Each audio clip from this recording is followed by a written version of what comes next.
What's up, everybody? I'm John Hoover, and welcome to the channel. Today I'm going to recap Wednesday's big press conference at the University of Oklahoma.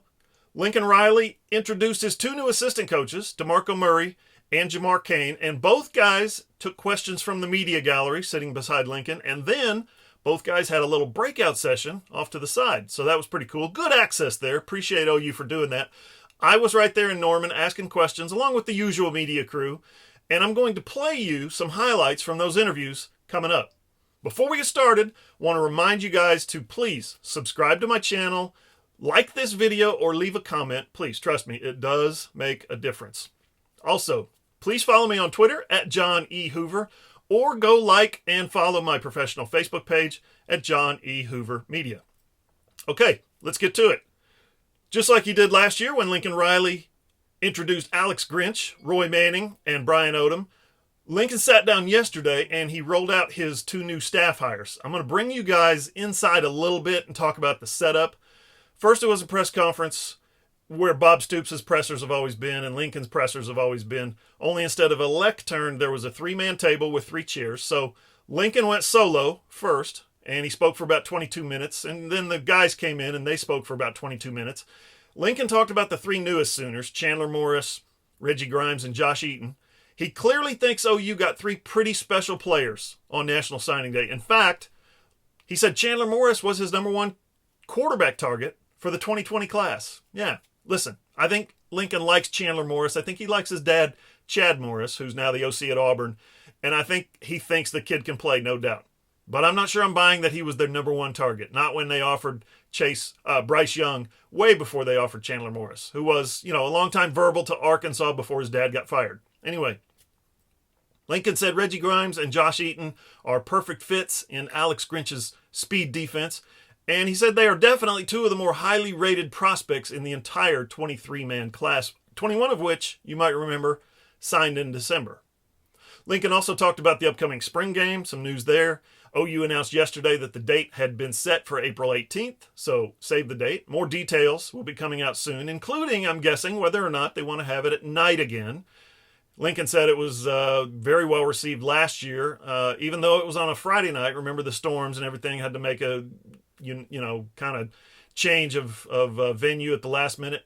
Also, we don't know what the concert situation is. Is it going to be country again? Is it going to be maybe hip-hop genre? I don't know. Who knows? Something else.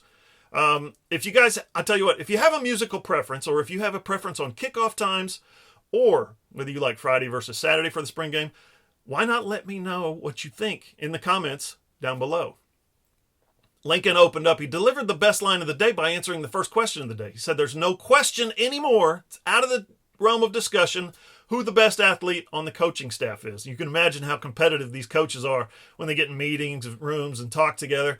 Yeah, this discussion is now over, especially when you consider DeMarco Murray not only set massive records at OU as a running back, Pete Carroll wanted him at USC as a cornerback.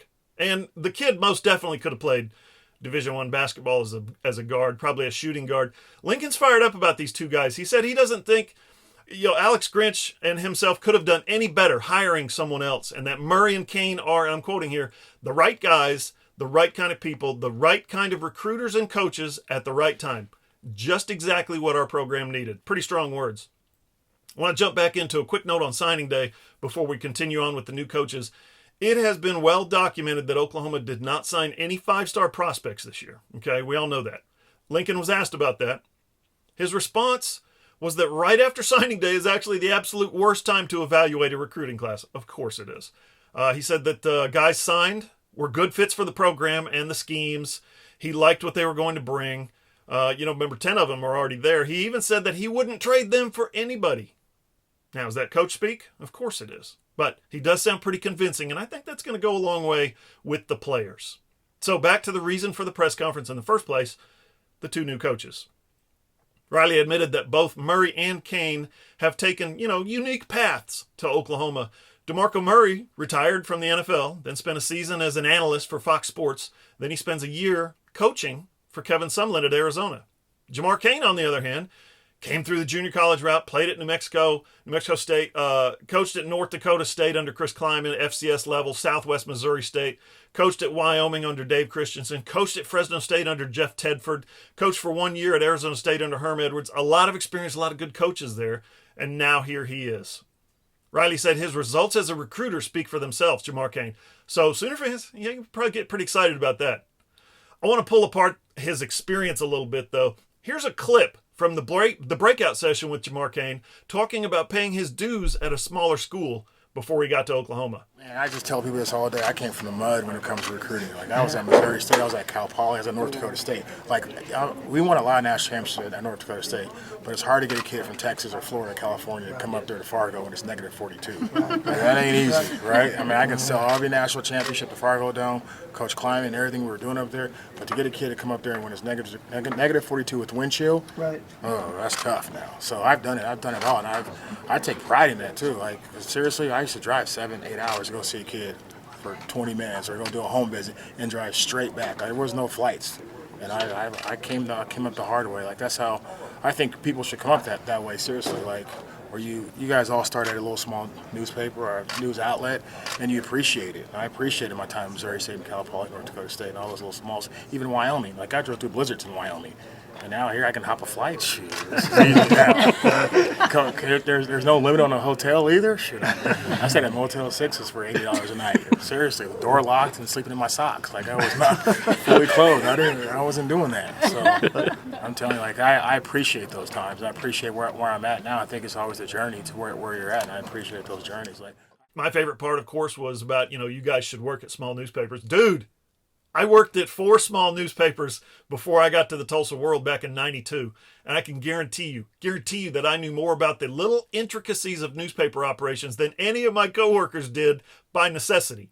I literally did everything you can do putting out a newspaper, from, writing and editing, headlines, layout, paste up. I did photography, took pictures, developed my own film, printed my own prints. Dude, I ran the camera to shoot negatives of the pages before they went on the press, and I squirted ink on the plates and rubbed it on before we put them on the press. I even got to push the button to start the press one time. And when I was in high school, of course, I had a paper route. So yeah, I know all about small newspapers. Jamar Cain, much respect to you, my man. The story that everyone's running with today is the little aside that Lincoln Riley sneaked in when DeMarco sat down. He said the running back's job, when it opened after Jay Boulware went to Texas, Lincoln was on a recruiting trip with Cale Gundy. Cale gets a text message. He said Cale showed him the text. It was the eyeballs emoji, the one that Lincoln has made famous whenever OU gets a verbal commitment. And it was from DeMarco Murray. Now, DeMarco didn't actually know before yesterday that Cale had showed Lincoln that text, and he seemed a little embarrassed by it, that, there was somehow this implication that the only reason he got the job was because of his connections, his relationship with Cale, getting your foot in the door because you're a former Sooner, all that. Riley said nothing could be further from the truth. He said that he went into the interview with DeMarco with a clean slate, and that DeMarco just knocked it out of the park. So I asked DeMarco to describe his path to coaching and how you go from being an NFL running back to being on TV to being a coach in a 12-month period. He said he always knew he wanted to be a coach, but he got into TV because, that's what was available at the time. He figured he'd be doing that for a little while, but then Kevin Sumlin just calls him out of the blue. Kevin coached him at OU. Boom. He was a coach just like that. Later on, I told DeMarco that, the number one question I had gotten over the past 2 weeks from fans and readers, viewers, followers, whatnot, was whether a former NFL rushing champ, a rich professional athlete, a famous superstar like DeMarco Murray would have the kind of intensity and hunger that makes for a successful recruiter. Here's what DeMarco said. A similar question, I guess, I must have gotten a dozen times over the past 2 weeks. Hey, is he going to be able to recruit? The presumption is, you've been out there in the NFL, you've made a bunch of money, you're famous, you don't have that hunger. Can you kind of address that and how maybe you do have the hunger to be an effective and dynamic recruiter? Yeah, I've never not had hunger to be a professional and be the best at what I can be. And, my whole thing from when I was a player, I never wanted the offensive coordinator, never wanted the running or the head coach to worry about my position. I took it upon myself to obviously be that vocal leader when I needed to be, but be that leader set by example. And that's the same approach now. And I don't want Lincoln, I don't want Bill, I don't want anyone having to worry about the running back group. And I want us to, obviously we won't be perfect, but, a thing about me is, I am a perfectionist and I work my tail off to make sure that everyone's on the same page. And money and all that stuff has never mattered to me.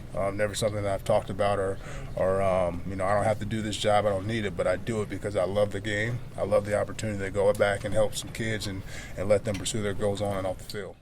I also want to share this with you. I asked DeMarco if he had maybe a unique appreciation for Adrian Peterson, who preceded him by 3 years at Oklahoma, but yet 3 years later is still playing in the NFL after DeMarco retired. Listen to what he says here. This is fantastic. DeMarco, we've talked a lot about the NFL. Can you reflect on maybe how difficult it was to play in that league and where Adrian Peterson is? He was here before you were here, and now he's still playing. Well, that's what separates him from myself. And I always tell people, I consider and pride myself on my work ethic, and I'm up there with the best. But he's a guy, physically, mentally, emotionally.